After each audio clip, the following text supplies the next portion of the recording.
Welcome to my YouTube channel Dr. Sanjay Om and in board lecture series first year biology chapter number 2 में आज हम nucleic acid का part 2 को discuss करेंगे, जिसमें हम न्यूक्लिक एसिड की फर्दर जो हमारे पास मोनोमर्स हैं उन मोनोमर्स की टाइप्स को डिस्कस करेंगे। जैसे कि हम अपने प्रीवियस लेक्चर में डिस्कस कर चुके हैं कि जो न्यूक्लिक एसिड है बेसिकली वो एक पॉलीमर है और वो एक पॉलीमर डिफरेंट मोनोमर से मिलकर बना है और वो मोनोमर हमारे पास क्या होते हैं, न्यूक्लियोटाइड होते हैं। सो आज हम न्यूक्लियोटाइड्स की टाइप को डिस्कस करेंगे कि कितने तरह के न्यूक्लियोटाइड्स मौजूद हैं।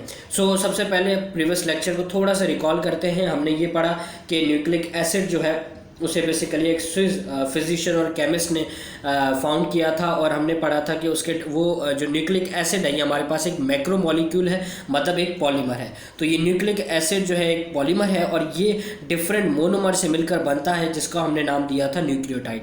और फिर हमने इस न्यूक्लियोटाइड को भी डिटेल में पढ़ा था कि न्यूक्लियोटाइड कितने पार्ट्स के ऊपर कंसिस्ट करता है और बहुत सी चीज़ें पढ़ी। अब जो न्यूक्लियो एसिड थे, न्यूक्लिक एसिड में हमने कहा कि there are two types of nucleic acid, number 1 is DNA and number 2 is RNA. So ये दो तरह के न्यूक्लिक एसिड्स मौजूद थे।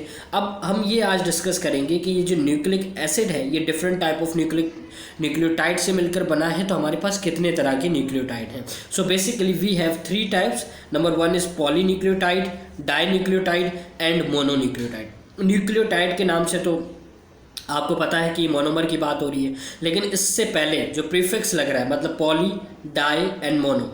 As we know mono is 1, di is 2 and poly is many. मतलब बहुत सारे मॉलिक्यूल्स जब न्यूक्लियोटाइड के मिलेंगे और वो जो बनाएंगे उसे हम पॉलीन्यूक्लियोटाइड कहेंगे। जब दो न्यूक्लियोटाइड के मॉलिक्यूल्स कंबाइन होंगे तो वो बनाएंगे डाई न्यूक्लियोटाइड, और जब एक न्यूक्लियोटाइड का मॉलिक्यूल होगा तो उसे हम कहेंगे वो मोनोन्यूक्लियोटाइड है। सो अब बारी बारी हम इन तीनों को डिस्कस करते हैं। सो सबसे पहले हम मोनो पर आते हैं। सो मोनोन्यूक्लियोटाइड की अगर हम बात करें तो ये बहुत ही इंपॉर्टेंट न्यूक्लियोटाइड है और ये न्यूक्लियोटाइड जैसे मैं कह रहा हूँ कि बहुत ही इंपॉर्टेंट है, बट है ये क्या, ये अनस्टेबल है। क्या है ये? अनस्टेबल है। और ये मोनोन्यूक्लियोटाइड बनता कैसे है? ये बनता है एडीपी से। What is ADP? ADP is adenosine diphosphate, मतलब एडेनिन के साथ 2 फॉस्फेट के मॉलिक्यूल जब कंबाइन होते हैं तो वो जो बनाते हैं उसे कहते हैं हम एडीपी। ये बेसिकली जो मोनोन्यूक्लियोटाइड है ये कैसे सिंथेसाइज होता है? From ATP. और इसके बाद अगर हम मज़ीद बात करें तो ये जो मोनोन्यूक्लियोटाइड है ये एक मोनोमर है, बट ये ना पार्ट है डीएनए का और ना पार्ट है आरएनए का। इसका कोई भी रोल नहीं है, ये डीएनए और आरएनए के अंदर नहीं मौजूद होता। और अगर फर्दर हम देखें तो इसी मोनोन्यूक्लियोटाइड के बाद जब एक्स्ट्रा फॉस्फेट ग्रुप होते हैं, क्या होते हैं? एक्स्ट्रा फॉस्फेट ग्रुप होते हैं, तो फिर वो एटीपी बन जाता है। क्या बन जाता है? ATP. ATP what is ATP? ATP is adenosine triphosphate, मतलब एडेनिन के साथ कितने? 3 फॉस्फेट हो गए। तो बेसिकली पहले 2 थे और अब कितने हो गए? एक और कंबाइन होकर 3 हो गए, जिसे हम एटीपी कह रहे हैं। एक और चीज़ आपकी बुक में मेंशन है और उसमें लिखा हुआ है कि जो एडीपी है, अगर एडीपी के अंदर आपके पास फॉस्फेट का एक मॉलिक्यूल 1 मॉलिक्यूल अगर ऐड हो जाए, ठीक है, तो वो क्या बन जाता है? एटीपी बन जाता है। तो एटीपी से क्या बन रहा है? एटीपी बन रहा है। ये जो एटीपी बनता है इसके साथ एक एनर्जी रिलीज होती है। वो एनर्जी की वैल्यू है, अगर किलो जूल में देखें तो 31.81 जूल, और अगर उसको किलो कैलोरी पर मोल में देखें तो वो है आपके पास 7.3 किलो कैलोरी पर मोल। तो ये एनर्जी रिलीज होती है जब एटीपी से एटीपी बनता है। और इसी के साथ अगर हम देखें कि भाई जो मोनोन्यूक्लियोटाइड है ना ये आरएनए का पार्ट है ना ये डीएनए का पार्ट है, तो भाई करता क्या है? तो इसका जो बेसिकली जो मेन फंक्शन है वो मेन फंक्शन क्या है कि ये एनर्जी को कैरी करता है one place to another in a cell. ये जो हमारा ह्यूमन बॉडी का सेल है या किसी भी हमारे पास जो भी लिविंग ऑर्गेनिजम्स हैं उनके अंदर जो सेल्स मौजूद हैं, उन सेल्स के अंदर ये मोनोन्यूक्लियोटाइड क्या करता है? एनर्जी को ट्रांसफ़र करता है from one place to the other place. फिर वो एनर्जी यूटिलाइज होती है। यूटिलाइज होती है कहाँ? यूटिलाइज होती है वो सेल डिवीज़न में, जो सेल्स का प्रोसेस होता है जिसमें हम माइटोसिस एंड मियोसिस पढ़ा होगा आपने, जिसे हम आगे भी पढ़ेंगे। तो इस सेल डिवीज़न के अंदर जो एनर्जी चाहिए होती है, कॉन्ट्रैक्शन जो हमारी मसल्स की होती है बॉडी के अंदर, ट्रांसपोर्ट होता है डिफरेंट चीज़ों का थ्रू एक्टिव ट्रांसपोर्ट, ठीक है, क्योंकि एक्टिव ट्रांसपोर्ट के अंदर ही हमें चाहिए होती है एनर्जी। उसके साथ जैसे अगर फ्लैजेला की बात करें तो उसकी मूवमेंट, तो ये जो भी बेसिकली जो भी फंक्शन प्रोड्यूस हो रहे होते हैं उसके अंदर जब हमें एनर्जी चाहिए होती है तो वो हमें मोनोन्यूक्लियोटाइड दे रहा होता है। क्यों? क्योंकि वो एक एनर्जी कैरियर मॉलिक्यूल है।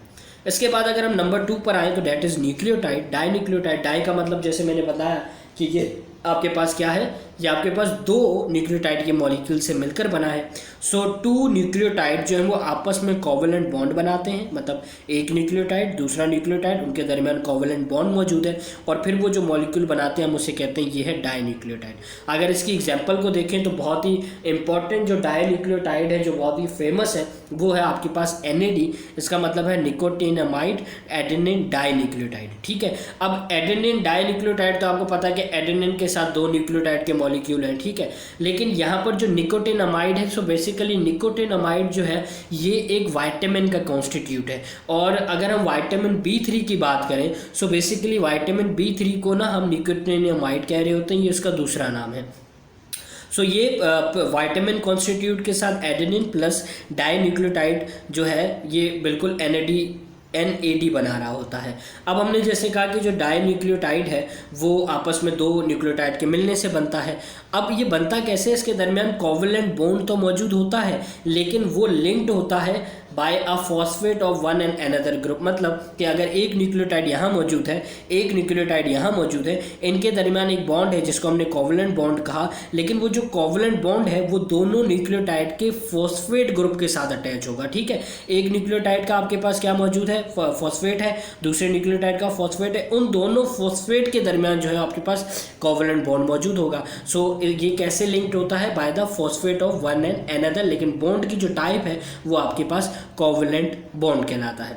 मजीद एक और जो इंपॉर्टेंट चीज़ है डाइन्यूक्लियोटाइड के अंदर NAD की, तो NAD जो है ना वो को एंजाइम की तरह वर्क करता है और ये वर्क करता है डीहाइड्रोजिनेज एंजाइम। सो बेसिकली ये जो लास्ट जो लाइन है ये बेसिकली मैं अभी आपको नहीं समझा रहा, रीज़न ये है कि इसके बाद जो नेक्स्ट चैप्टर हम स्टार्ट करेंगे एंजाइम, उस एंजाइम के अंदर हम डिटेल में पढ़ेंगे कि एंजाइम क्या है और इसे को एंजाइम क्यों कहा जाता है। सो बेसिकली आप जस्ट ये समझ लें कि NAD जो है वो को एंजाइम है और वो वर्क करता है as a dehydrogenase enzyme. Dehydrogenase enzyme का क्या मतलब हुआ कि वो हाइड्रोजन को रिमूव करने में हेल्प करता है और एंजाइम की तरह वर्क करता है। तो जब हम एंजाइम के टॉपिक को डिस्कस करेंगे तो आपको ये बात जब उसके बाद आप रिव्यू करेंगे और इस बात को मैं वहाँ पर भी डिस्कस करूँगा तो ये वाला कॉन्सेप्ट जो है आपका बिल्कुल क्लियर हो जाएगा, क्योंकि एंजाइम का जो ये वाला पार्ट है ये बिल्कुल एक न्यू टॉपिक है जिसके ऊपर मुझे एक अलग से वीडियो बनानी पड़ेगी, इसलिए मैं इसे यहाँ पर ज़्यादा एक्सप्लेन नहीं करा। अब हम मूव करते हैं third part, that is polynucleotide. So polynucleotide में जैसे न्यूक्लिक एसिड्स हैं, मतलब जो हमारे पास DNA है या फिर RNA है, वो हमारे पास न्यूक्लिक एसिड की टाइप्स में आ रहे होते हैं। कौन सी टाइप में, न्यूक्लिक एसिड की कौन सी, पॉलीन्यूक्लियोटाइड की टाइप में आ रहे होते हैं। मतलब जो बहुत सारे न्यूक्लियोटाइड मिलते हैं तो वो एक न्यूक्लिक एसिड बनाते हैं। वो जो न्यूक्लिक एसिड बनाते हैं हम उसे DNA या फिर RNA कह रहे होते हैं। तो आपसे ये भी MCQs में पूछा जा सकता है या फॉर योर कॉन्सेप्ट कि जो DNA एंड RNA हैं वो न्यूक्लियोटाइड ज़रूर हैं, मतलब वो न्यूक्लिक एसिड ज़रूर है, लेकिन उनकी जो टाइप है न्यूक्लियोटाइड की वो पॉलीन्यूक्लियोटाइड है। अब अगर हम बात करें इस पॉलीन्यूक्लियोटाइड की, मतलब DNA एंड RNA वगैरह की, तो ये बहुत ही इंपॉर्टेंट रोल प्ले करते हैं एक लिविंग ऑर्गेनिजम्स के अंदर। ये वर्क करते हैं एज अ स्टोर हाउस, ठीक है, और इसी के साथ साथ इनका जो बहुत इंपॉर्टेंट फंक्शन है वो है कि ये ट्रांसमिट करते हैं जेनेटिक इन्फॉर्मेशंस को। जेनेटिक इन्फॉर्मेशंस क्या है, हमारे जीन्स के अंदर जो इन्फॉर्मेशन मौजूद होती है उसे हम कहते हैं जेनेटिक इन्फॉर्मेशन। सो जेनेटिक इन्फॉर्मेशन एक बहुत बड़ा एक और एक अलग से इम्पॉर्टेंट टॉपिक है जिसे हम बाद में बिल्कुल डिटेल में डिस्कस करेंगे। सो ये क्या करता है, ये ट्रांसमिट करता है जेनेटिक इन्फॉर्मेशन को और इसके साथ ये स्टोर हाउस है।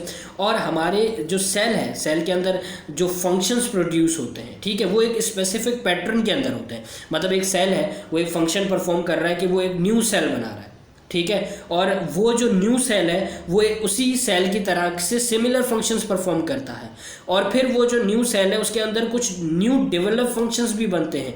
तो ये एक पूरा फेज होता है, ठीक है, या फिर एक पूरी यूँ समझ लें एक पूरा प्लेन बना हुआ होता है, एक इनकोडेड प्लेन होता है जो न्यूक्लिक एसिड्स के अंदर मौजूद होता है और ये सारा काम करवा रहे होते हैं। इन शॉर्ट में आपको इस तरीके से कहूँ कि आप समझें कि ये जो न्यूक्लिक एसिड है, ये न्यूक्लिक एसिड बेसिकली यूँ समझ लें कि आपके पास एक स्क्रिप्ट है, ठीक है, एक पेज है जिस पेज के अंदर कुछ इंस्ट्रक्शंस लिखे हुए हैं और ये इंस्ट्रक्शंस क्या करते हैं कि फर्दर आगे जाते हैं और आगे जाकर उस इंस्ट्रक्शंस की बेसिस पे जो है वो काम होता है बॉडी के अंदर।